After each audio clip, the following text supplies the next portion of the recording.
Oh guys, magandang hapon. Magluluto kong pisa na dalag. Ayan guys, kulong-kulo na. Ayan, nahulog ko na guys, yung dalag oh.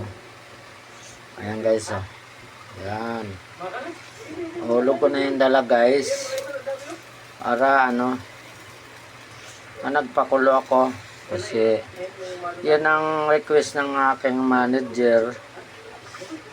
Ayun, mga guys. Pisa daw. Ayan. Ayan guys. Pisang dalag yan guys. Ayan. Ayan. Nilagay ko na guys. Kasi huli ko yan guys kahapon.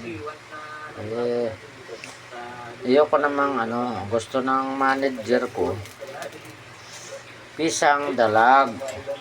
Ayan guys. Ang ngalan niya guys, ayun no, yung pitsay at saka repolyo.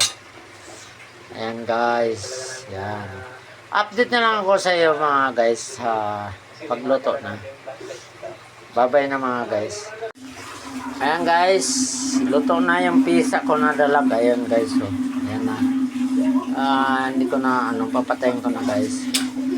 Ayan na guys, yung lutong pisang dalag. Ayan, huli ko kapon. Kasi yung management ko, ayan guys.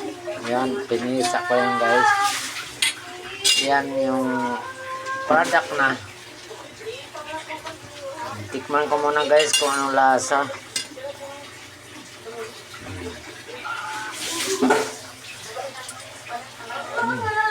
Mainit pala yung guys. Ayan. Ayan na guys yung pisang dalag. Yung huli ko yung kahapon mga guys. Ayan. Salamat sa mga followers ko. Sa nanood, i-share mo na kung saan makarating yung video ko para kung paano natanggap tayo. Mga guys, yan ang huli kong dalag kahapon.